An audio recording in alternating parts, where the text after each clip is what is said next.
Hey guys, welcome to Amity Tracks, the second episode of my top 20 favorite jazz albums.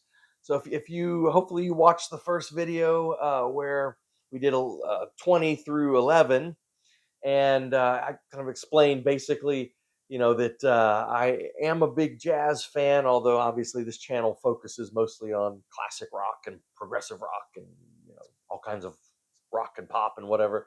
But I do love blues. I do love jazz. I do love soul. I've got quite a bit of material in those genres as well. So occasionally, we'll just change it up a little bit. We'll throw some of these other genres out there. Say I haven't really done any you know jazz centric episodes, and so I don't know. Figured it was time. It was time. Probably do a Miles Davis episode or two down the line a little bit because I do love some Miles here. But anyway, so like I said, if you missed the first episode, you might want to go watch that. The rule is basically that I'm counting down my 20 favorite, but it might be skewed a little bit because I did make the rule that there's only one record per artist. So, if I didn't have that rule, like I said, I'd probably have like 5 or 6 Miles Davis records in my top 20, and I don't know, wouldn't be as interesting because I wanted to, feature different artists. So I picked one record out of, from each artist, kind of represent that artist. So, all right, obviously my favorite record from that artist. So coming in at number 10. Now, this is a guy I have talked about quite a bit on this channel. He's here and there, and he's jumped a lot of genres. He is known as one of the great musicians on his instrument, which is a banjo. So, but I'm talking about Bela Fleck, and so I'm going with 1991's Bela Fleck and the Flecktones, "The Flight of the Cosmic Hippo." Now, again, Bela Fleck is genius on the banjo. Obviously, got his start in bluegrass, but he's jumped genres. He's played classical music and world music and just whatever he touches.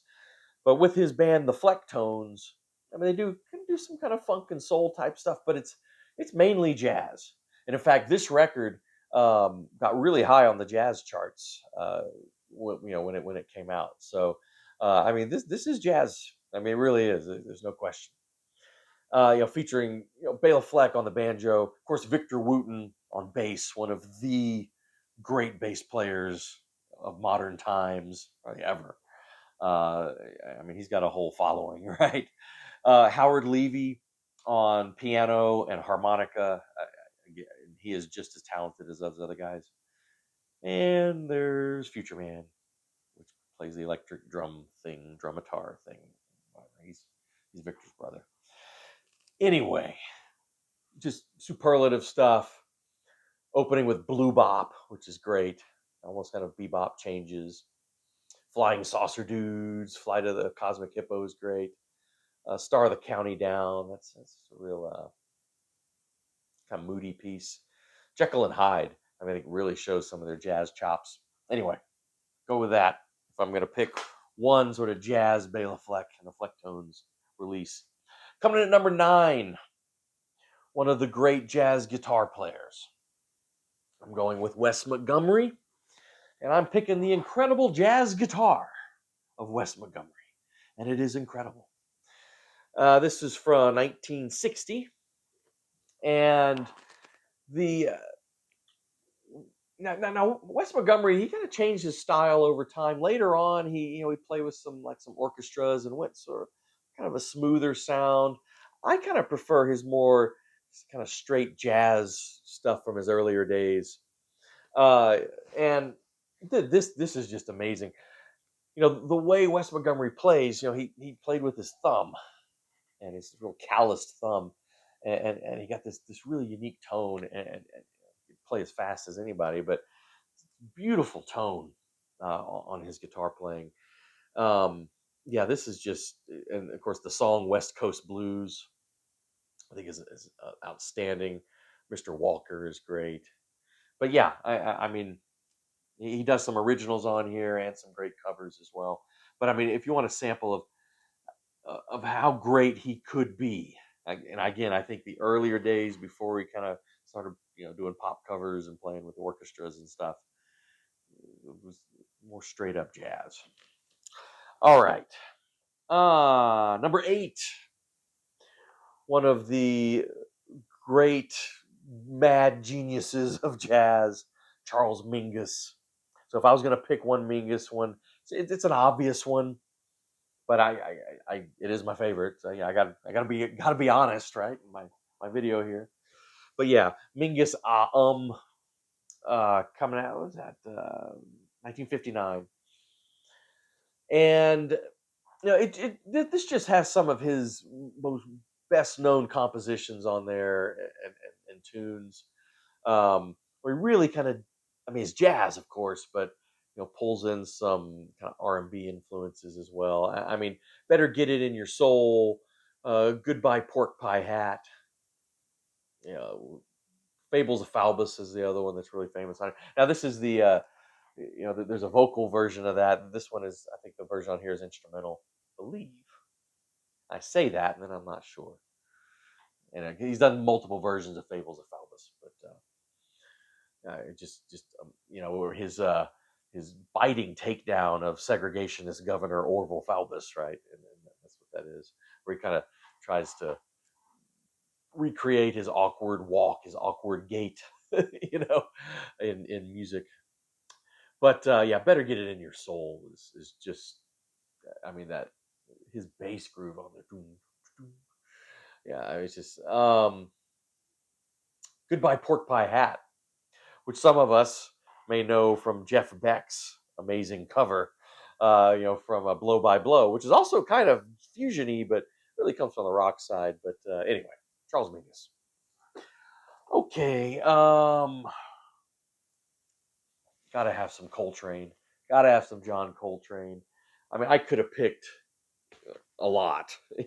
I could have gone with My Favorite Things. I could have gone with Blue Train. Obviously, there's A Love Supreme, which should be in everyone's collection. But I went with, again, personal list, my favorite. Nothing blows me away quite like Giant Steps, from 1960. I mean, the song, obviously, with his whole sheets of sound, just this waterfall of notes. I mean, it just blows you away. Cousin Mary, Naima. Naima's beautiful.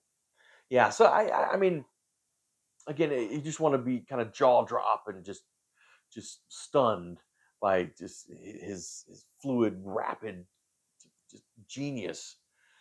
This is the one for me. Although I love all those other records too. I mean, can't go. It's hard to go wrong with John Coltrane.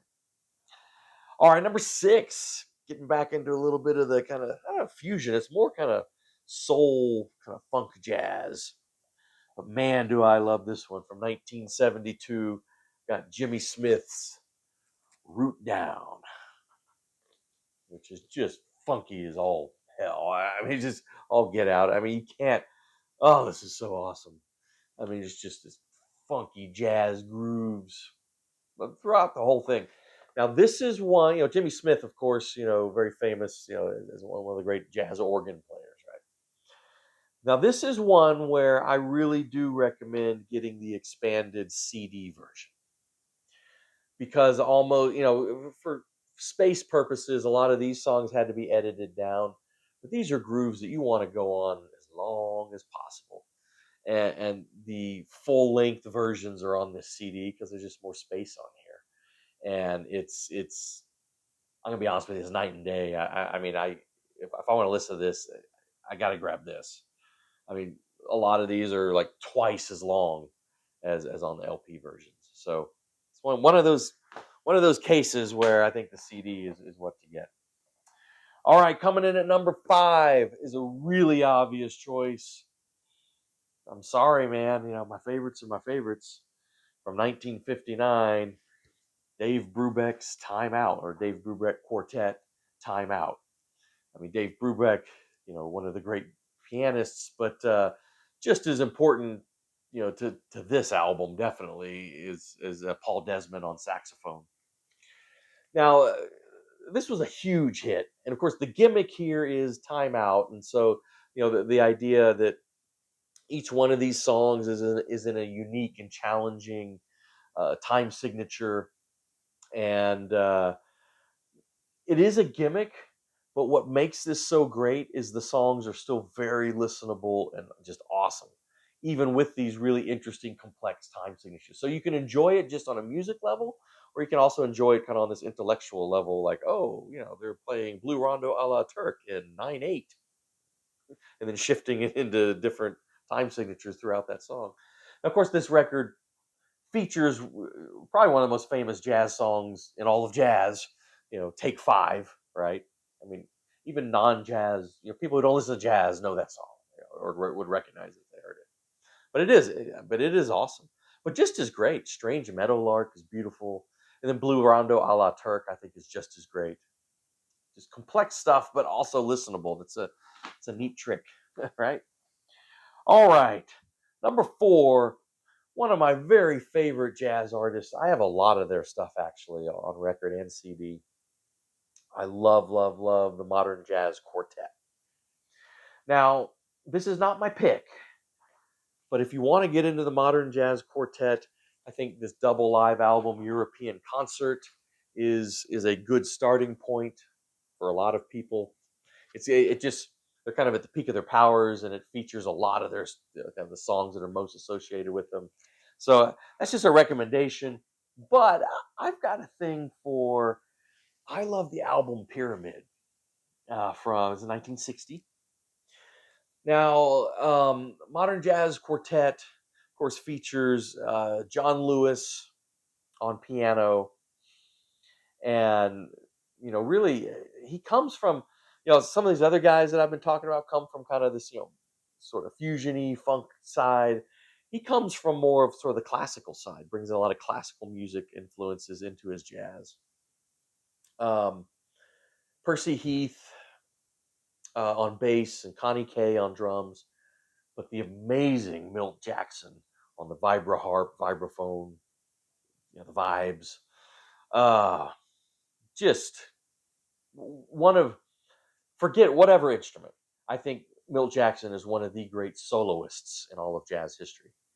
He put those guys together with John Lewis kind of leading, and very complex stuff, subtle stuff. I mean, Modern Jazz Quartet can work great as background music, but if you actually sit down and focus and listen to what they're doing, it's astoundingly complex and beautiful, and every note is the right note. Anyway, I love Pyramid. I love the song Pyramid. They do some of their, again, it's kind of standard songs that are associated with them. Like, you don't mean the thing if it ain't got that swing, right? The Duke Ellington piece, Django, which is probably John Lewis's most famous composition. That, and they've done versions of that song on several of their albums, but I love the version on here. Vendome is great and complex. Anyway, this is just, I was just listening to this the other night, while I was kind of putting my jazz stuff together, and it just always blows me away. All right, top three, and these are probably, yeah. Oh no, never mind. Top three. At number three, I do love Duke Ellington. I also have a lot of Duke Ellington stuff. Again, forget jazz. I think Duke Ellington is just one of the great American composers. Full stop. Beyond genre. Um, I mean, I have kind of a strange pick for my pick, though. I mean, there's a lot of his Duke Ellington stuff that would probably be higher on people's lists, but for whatever reason, this one, so 1957, just has always hit me. Just the mood. Talk about Ellington Indigos. It's man, it just takes you back to a different time, and it's a lot of it's sort of mellow. It's not blasting stuff. I mean, Duke Ellington has done a lot more complex stuff. I was just listening to Far East Suite the other day, and that's amazing. Yeah, that was in the running, but no, I got to go with Ellington Indigos. I mean, he does versions of Solitude on here, Mood Indigo, of course, one of his absolute standards. Prelude to a Kiss, Willow Weep for Me. Just, yeah, it's just beautiful stuff, and it, like I said, it's got a flow and a lyricism to it that is just magical to me.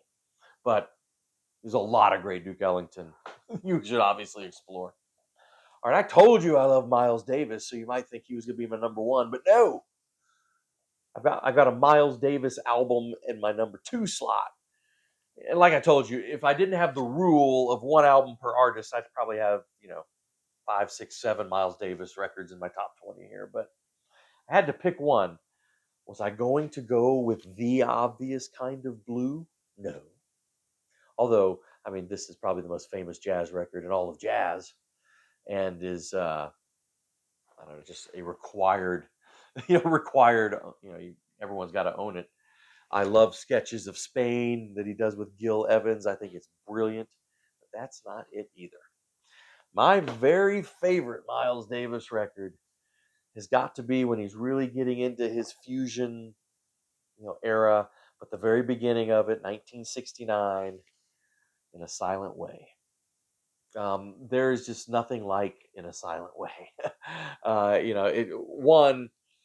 It features, of course, as much as Miles Davis is the artist here, so is producer Teo Macero, who takes hours of these sessions and splices and dices them and splices them together. And that's what a lot of these fusion era Miles Davis albums are.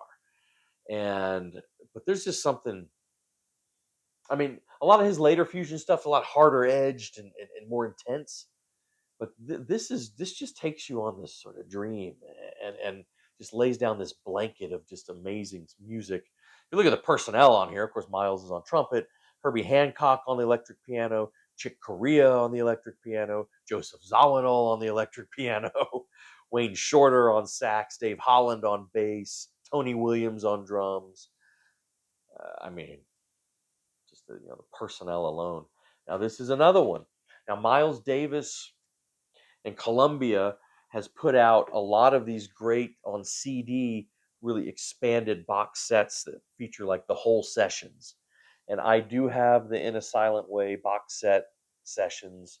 I think this features 3 discs. Yeah, 3 discs of kind of the complete In a Silent Way sessions. And obviously, look at this book in there, this lengthy essays and analysis. And there's a lot of these boxes for these Miles Davis albums. I've got a few of them, but I had to get the In a Silent Way. So if you want to kind of sort of deconstruct it, you want to hear all the elements before they were put together as In a Silent Way, this is fascinating to have. But I mean, the album itself is what it's all about. Nothing like it. Nothing like it. Even from Miles Davis, nothing like it. My number one jazz album is, and I've talked about this album a couple times. In fact, when I think the first yearly countdown we did was 1965, way back when, and this was way up there on my 65 countdown too. So I love this record. Now, let me preface this by saying this is a very much a personal pick. This is, this wouldn't be one of the most important, or if you look at a lot of professional critical lists, it's not going to be super high on those lists either.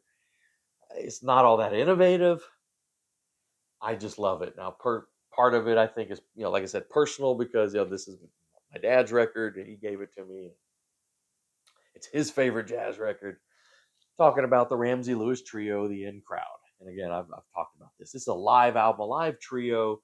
Ramsey Lewis on piano, and then the rhythm section of L.D. Young and Red Holt. Part of this is just where this was recorded in a club. I think it was in Washington D.C. Yeah, Bohemian Caverns in Washington D.C. This is from 1965. Well, I just told you it was on my 65 list. So 65. It's a live album. It is one of the best recorded live albums I've ever heard. I mean, you feel like you're in that club. You can hear the glasses clink, and the crowd's all revved up. This is one of those rare instances where the crowd's shouting and screaming and it doesn't get in the way. It actually adds to the energy. A lot of times too much audience noise. It's like, let me just hear music. But no. The crowd energy is part of this. And when they get on these grooves, the crowd's just like shouting and clapping, and it's just the energy on here. Of course, the in crowd, that song, the version of that song on here was actually a big hit. Kind of beyond jazz, and charted, and it's been used in movies and stuff. I love this version of the music from Spartacus, a love theme from Spartacus, the film music. They turn that into a great groove. The whole thing from start to finish, it's just this incredible jazz trio in a club, and it's just a place you wish you could have been. At least for me. Anyway, it's my favorite jazz album. I know it's not one of the most important jazz albums, but like I say, this list is personal, right? So there you go. I know I asked on the previous video, but if you want to keep talking jazz in the comments here, again, favorite jazz albums. Let's hear it. Let's talk jazz.